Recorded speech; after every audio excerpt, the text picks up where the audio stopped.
PinkPWNAGE here, and I have an exciting video for you today. Finally, the long requested sword masterclass video. Since the sword is obviously not a gun where you control recoil and it's more about how you use it, we are going to do this video a lot differently. You are going to get expert advice from one of the best players in the world with the sword. I would actually say the best sword player in the world, YoPapi. Okay, this guy's skills with the sword are next level, and when you hear the advice and the skills and the tips he teaches you and breaks down for you, you are going to understand why he is the best. Okay, I see no one else use the sword like him and his clan. Okay, they have been put months into learning these techniques to be extremely consistent with the sword. First off, please check out YoPapi's TikTok. He has excellent sword clips, and that's how I first saw him and friended him a long time ago.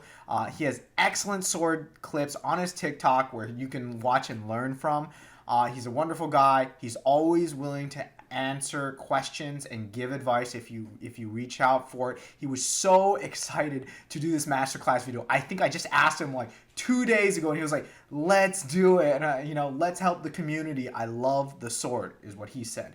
And I was like, "Let's do it." And I was so excited for this. Horrible thing is I still screwed up the actual interview. I'm horrible with technical stuff. My mic was not recording when this interview took place, but the information was so rich and so genuine, I didn't want to do it again, okay? So this is going to be pieced together and condensed to make it nice, quick, clean, and short. Thank you, YoPapi, again for doing this and just willing to help the community. This guy is passionate about the sword, and you're going to see it in the way he plays. My first question to YoPapi was, what are the general tips you have for sword players before we get into the nitty gritty where we go over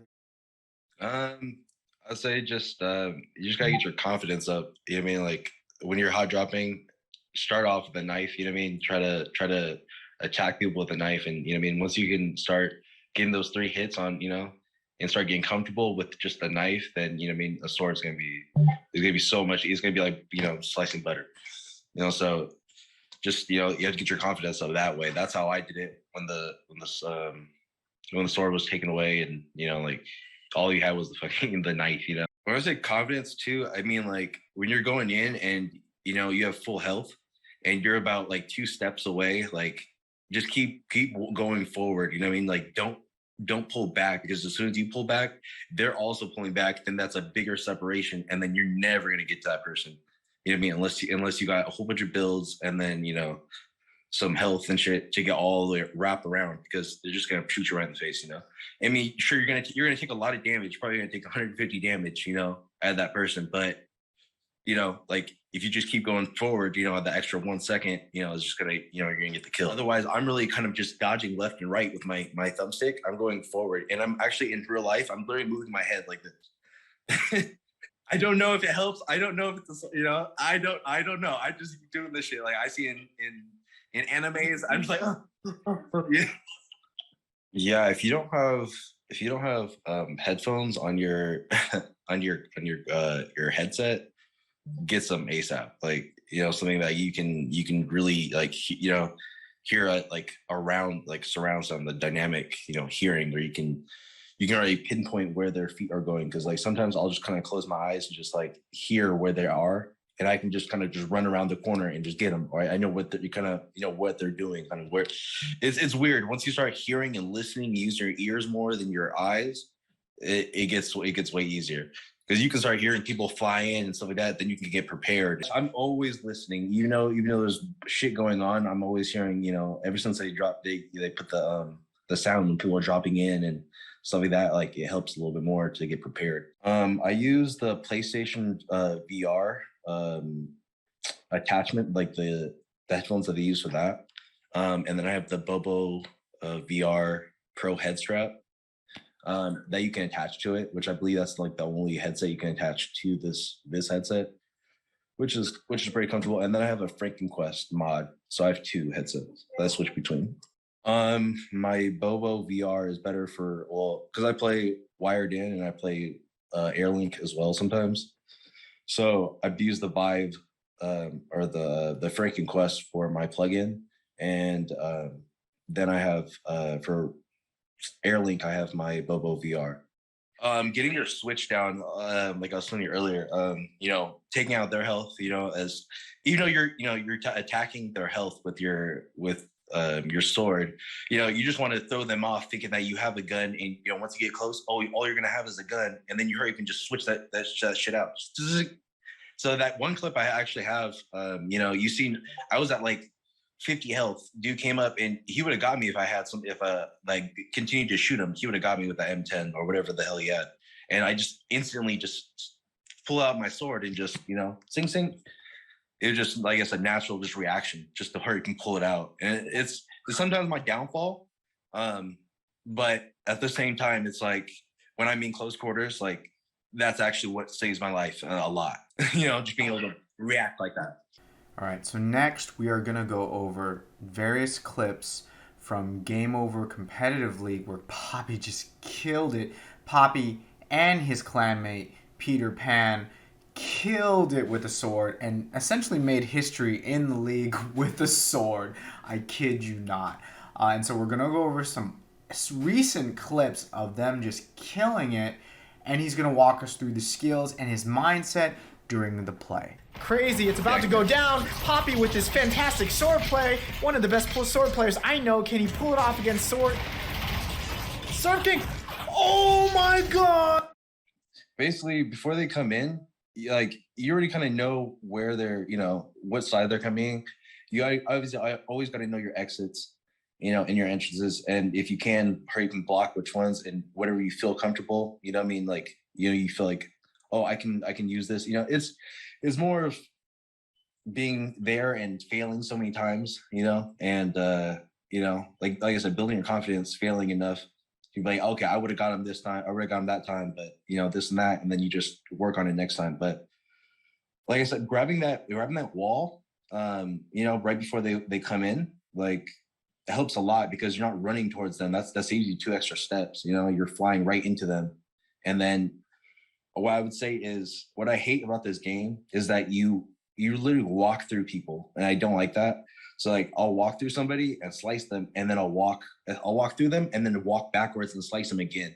So like I was saying with that confidence is slice them up, and then when you don't walk backwards, walk through them, walk through their body. You know what I mean? Because then they can't shoot you. You already walked through them. You're behind them now, and then all you gotta do is walk backwards, and then you just swipe them. Just go through the body and then come back. After you swipe them the first time going through the body, you come back and then swipe them again. You don't step back before you walk through them.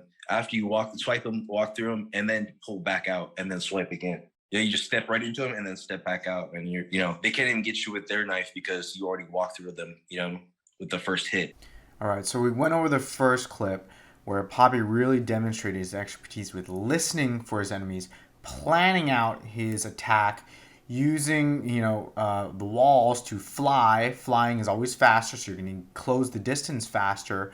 But in this next clip, I was really interested in how he did the aerial sword fight. Okay, he did a dash, dash, dash, and down on his enemy. So I was really interested in how he did it and his mindset and his physical skills, like what he was doing in real life to do this clip here. We've got, Team C dropping on Team F here. Aerial battle. Look at that action. The sword killed by Pop. They're all busy, so once I come, like I said, the first step is coming down with your gun, making sure that's in hand, it's fully loaded, coming down, just even if you're missing, you're just you're just making them back up a little bit just so they can stop, or kind of try to recover, do whatever the hell they need to do, help heal up. And while you're doing that, you just hurry and come in and in real life, I'm physically moving my body. So I think that might contribute to some, but I don't move around. I just stand in place and I just I move my arms and shit. So maybe that might contribute to it, but I don't really know when my body movement. I just kind of, I'm always shaking. I don't know why. I'm just always moving side to side. It was the turn plus your body movement. So when I'm so it's way faster when you're smooth turn. I can't do snap turn. Otherwise I'll be all the way over here, I'll snap this way and then my person's right here. So then I have to I don't know, I'm always facing my computer. So if somebody's here and like I'm going past them. It doesn't make any sense. I have to actually physically move my body. So snap turn works for me. All right, if that wasn't clear because you weren't able to hear me talk there, what he was doing was for the aerial dash. He does this like aerial, like anime dash in the air where he's like side to side, like zigzag in the air until he finally gets close enough on his enemy to do his awesome sword technique, right? So to do the aerial dash, he's using smooth turn to turn like essentially 180 degrees while he's physically turning at the same time. So he's turning his analog this way while he's going that way, and then same thing that way to make it a nice quick turn, but he's doing it so fast it almost looks like snap turn when you see it third person, right? But excellent tip on how to aerial dash to confuse the enemy while you're closing the distance, particularly when you're coming in vertical on them, which can happen with the sword quite often. So now let's get to the next clip, which this clip was really interesting because it was a good close-up battle with clean kills. And it really, you can see in this clip his sword technique. With this is gonna be interesting. Oh my god, Poppy, you monster! Oh my god, Poppy! Poppy! You fucking monster! You animal! Sword this one too! Oh, it doesn't matter. Licorice got. Honestly, you like when you're swiping, you want like I'm aiming for like the head, and I'm making like this figure 8 motion, you know, like kind of up towards their head. I'm not sure if can you see me? I'm like kind of doing this. So I'm not doing like that shake the side movement that everybody else, you know, when they get nervous. Like I'm literally physically doing this figure 8 like I'm an actual fucking ninja. That's all I get. I can't even, you know what I mean? Like if I know I'm like, if there's somebody super close to me and like I can't really see him, I'm just kind of reacting. I'm just like, okay, cool, you know what I mean? But for the most part, when I'm really like trying to go in with my sword, you know, most of the time I am. You know, I'm going in, grabbing the wall, and then once I get to them, I'm slicing like this. Sometimes I do side to side like this, like that, and then because like you know, I'm always keeping my hand up like this, and I kind of towards their head exactly. You always see my arm up like this, like I'm running into war. You know what I mean? And then just slicing in. I think it's just something I naturally do, but I'm always trying to get to the head. So instead of getting to the body, you know, keep my arm down here and then try to go up. I'm just scraping, coming up this way or going down. You know what I mean? Depending on where they're at. If they're above me, I'm definitely swiping up this way. You know what I mean? And going like that, like this. But like I said, nothing like this. I'm not waving my hands in the air like you don't care. You know what I mean? Most part is pretty much down like that. You know. And then, or I'll like when they're above me or something like that, trying to fly over me, I'll just go like that, boom, up. All right, so this next clip we're going to go over is from Rad Comp a month ago. This was pre-patch before the DT nerf. But this clip demonstrates YoPapi destroying me with the sword at the end zone for first place in a game. And what I thought was remarkable about this clip is his vertical sword play. I was praising him in the interview for how I'm not used to people being able to sword me when I'm on build like that and in the air, okay? And it was so masterful. I was honestly shocked.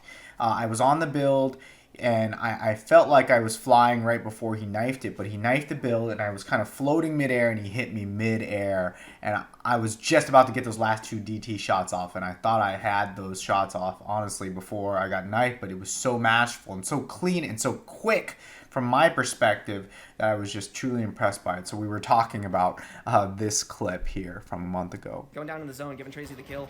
YoPapi and PinkPWNAGE moving down. Tracy off getting taken out by PinkPWNAGE as YoPapi and PinkPWNAGE desperately move into the zone. But PinkPWNAGE taking the top of the zone, a couple bananas around. It might just come down to like pretty much a heal battle at this point. Popping a zone grenade and desperately building upwards to get out of that pretty clever move. But YoPapi choosing to head peek off on PinkPWNAGE as PinkPWNAGE towered out of that.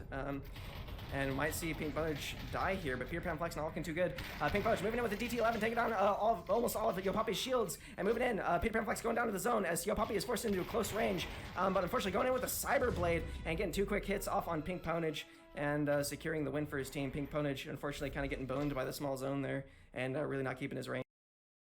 Well, I believe that time that we were in comp, you were climbing you built your walls, you built like 3 walls. And then you're trying to peek over it.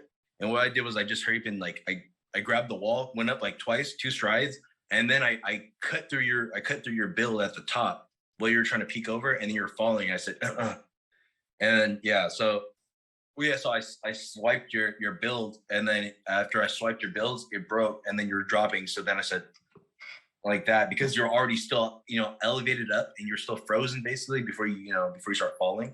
So I cut it, and then while you're already above me, I said sink like that. You always want to. I always keep this part going towards the person, like this.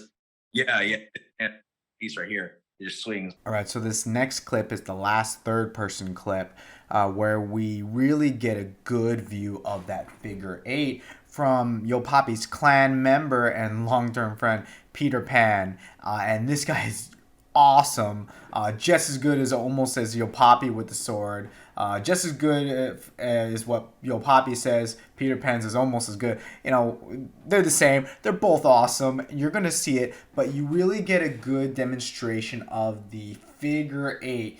It feels like Peter Pan has a little bigger figure 8, so you're easier to see it. But you also got to remember from what we just heard YoPapi, you got to lead with this part of your hand as well, right? So it's this figure 8 leading almost with the back of your hand. With the sword. Oh boy, free kill for Licorice. And Peter Pan comes in for the sword kill. Dream King, Peter Pan for the sword kill. 2 sword kills for Peter Pan. Basically, it's like a headshot. You're just going. You're just aiming straight for that head. Nothing else. I don't know, but I am always aiming for the head. So I don't really know if like that is like what actually gets you 75. I just know that that's in real life. I'm pretty sure like that's what it would take. But I'm aiming for the throat. Like exactly. You see him going right over the top, and just like this. He's just coming right over the top. So my next question to YoPapi was about his clan, because I was like, how do all the people in your clan know how to use the sword just like you do? Like, do you have these custom rooms where you work on this really structuredly? Do you meet once a week? How do you get there? And he talks a little bit about his clan, and then definitely goes over one really interesting technique on how to get people to you so you can get in sword range to kill them. We're new, so like I'm still getting everybody in the Discord, everybody like gathered up, to go do more custom rooms. But we've been doing like the go leagues and rad, and trying to get practice through there. But as far as like custom rooms, we're just like focused on like trying to like get people to come into you. Like, okay, sure, like you can fight them, but or sure, if you're at a disadvantage, it's like being able to trick them mentally into coming to get you, even if it's a fake revive. Like that's another one that like gets us a lot of kills. Me and Peter, we'll just be in a room, and I'm like, yo, fake the revive. That's the first thing we do when we're in the same room. Just know if you see us going to the same room, fake the revive. you're always gonna hear the revive, dude, going off. And 9 times out of 10, they're always gonna come because everybody in this game has made everybody impatient. Everybody impatient. So they want to come in, hurry and get the kills, get the fuck out. And it's like, no, bro, you're not gonna just come and get this kill. You're gonna have to work for it. So come in and get it. Come in and get it is what we're saying. All right. So in this clip, Peter Pan died, and it was essentially just Poppy, and he baited them, this excellent squad who are my friends, in a public game. He baited them into this building and surgically chopped them up one by one, okay? And he thought this clip was great because it demonstrated good movement and good build and quick weapon switching, okay? So he lays down build, switches out, beautiful chops to the throat, eats the banana quickly. He's ready to go for the next one. He heard them coming. Grabbed the wall to fly. Excellent aerial chop. Like, that's what I suck at. The aerial chops. Like, I'm not doing the figure 8 perfectly like he is yet, but the aerial chops. And then he heard this one coming. He switched out instantly. And look at that figure 8. Beautiful. So now we're really going to get into Poppy's weapon switch, okay? And this is extremely masterful. He intentionally keeps his sword on his right inventory slot for a couple reasons. First off, he wants it so it's a natural movement. So he essentially, he mentioned he has his figure 8 that he does, right? But it's actually one more extension to it. Because he's always switching before he uses the sword, essentially. Like, almost all the time. Not all the time is he standing there, what I'm saying, with the sword out, ready to do his figure 8. Most of the time, he's actually has to switch into the sword and do the figure 8. So what does he do?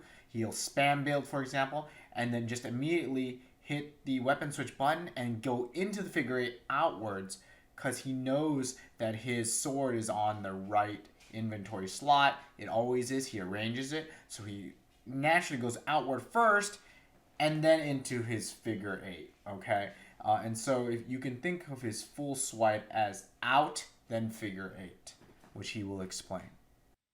Always keep for me, I like, it makes sense when you're pulling your sword out, like you put your arm out, you know what I mean, straight, and then when you click your button to hurry up and open up your arm, you know what I mean, and then swipe, because when you come inwards, like your natural reaction is your muscle is gonna push your arm back out. It's just gonna bungee back out like this. So people put it onto the left hand side where the soda is, and that makes it to where you have to go down first off, and then you have to come back up and then try to swipe.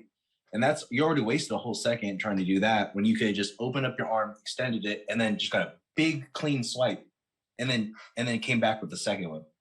And the trick is to keep your arm in front of you. I know people like to go off to the side and they do all that stuff, but when you put it out in front of you, you know what I mean? I don't do it this far, but like I'll put it out in front of me, you know, so like I can switch out and extend my arm and come back. Even though I'm not looking at my circle, I just know muscle memory is pushing off to the right. I noticed two people, like they scroll through the wheel, you know what I mean? And it's like, if you're not organizing your at least your sword, you can do whatever you want with your guns and your health. But I always, no matter what, I literally have to have my sword right there in my right. Like, this next clip is masterful for this aerial strafe that he was doing with the smooth turn, but this his build and how he uses the box in this room to fly at people and kill them as they get close. So he's using terrain to move faster. Now I know there's two exits. You know what I mean?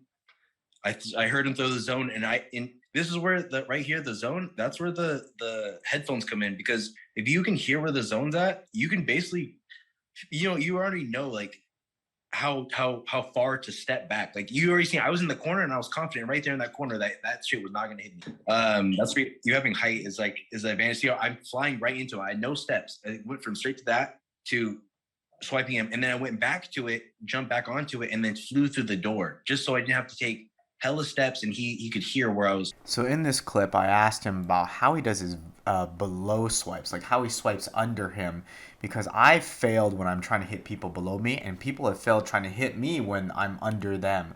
And so he goes over how his figure 8 covers a lot of virtual space, so you're more likely to hit your target. No, I just feel like the swipes. No, it just, you know, like you're still doing it, but you're just doing it lower. I feel like you have to kind of do that figure 8 motion just because people are moving around all the time. So you're like, okay, covering all your inconsistencies, I guess, you know what I mean, in that swipe. So instead of swiping straight and missing, you know, if they move back a little bit, you're still getting them because you're getting that the arch on your, you know what I mean?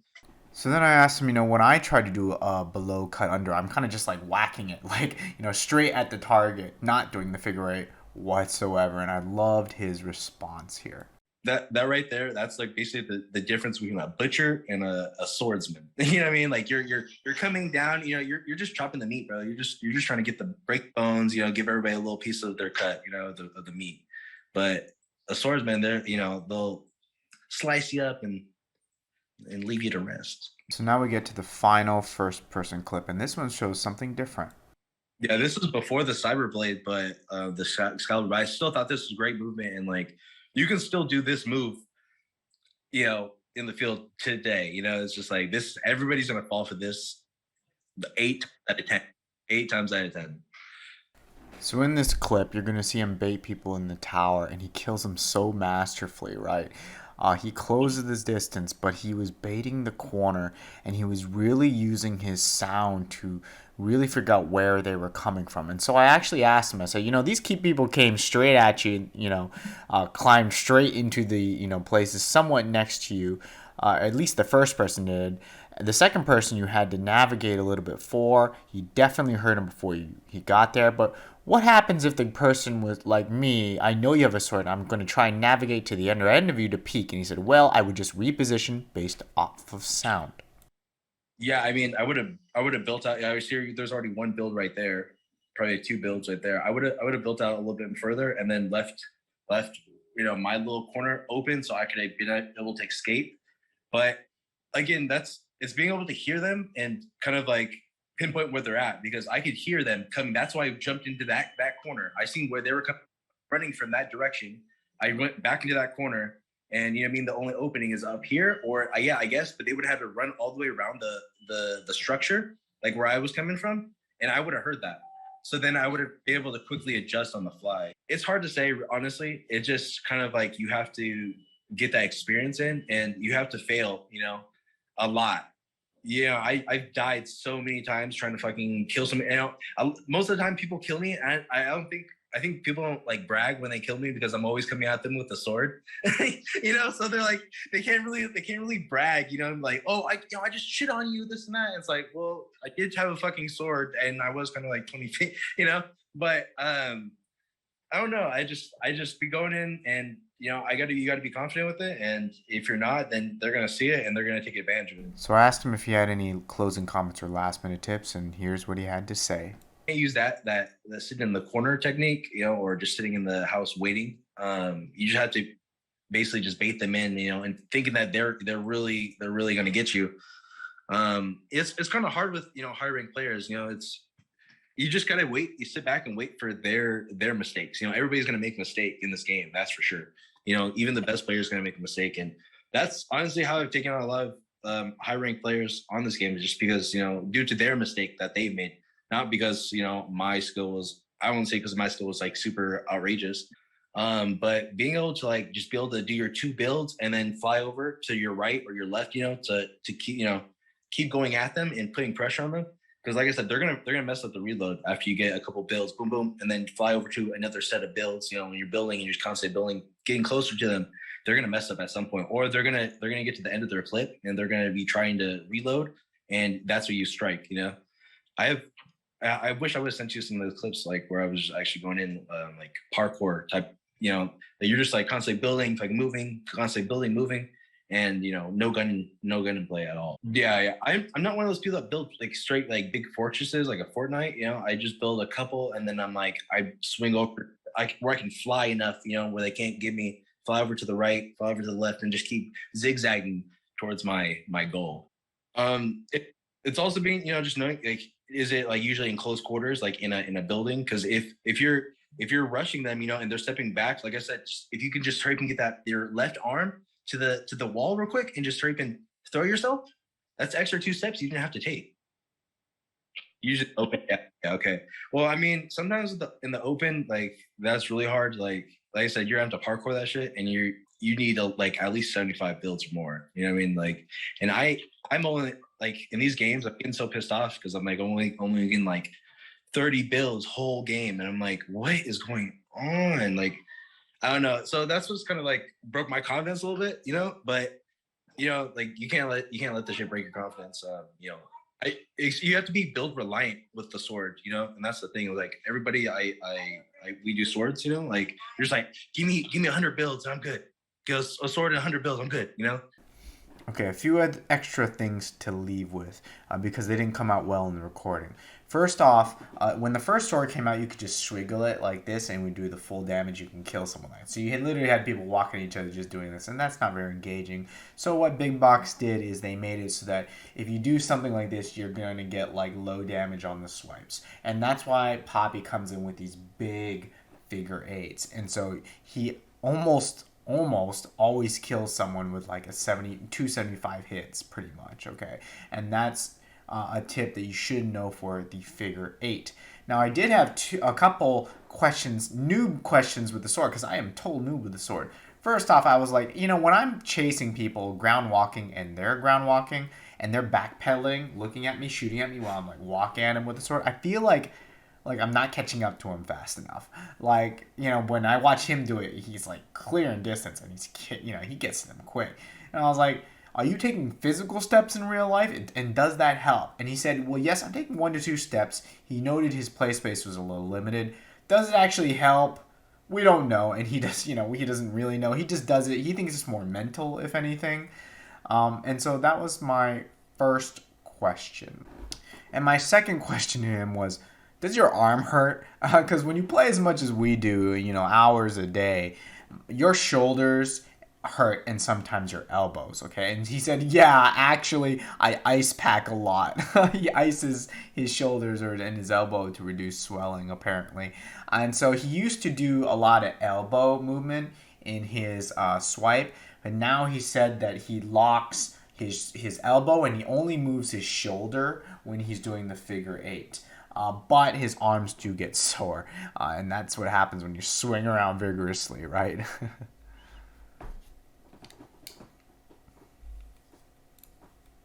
Thank you for your time, buddy. I appreciate it, and you're doing all this for free, man. Like, everyone's gonna love this. Like, I know it.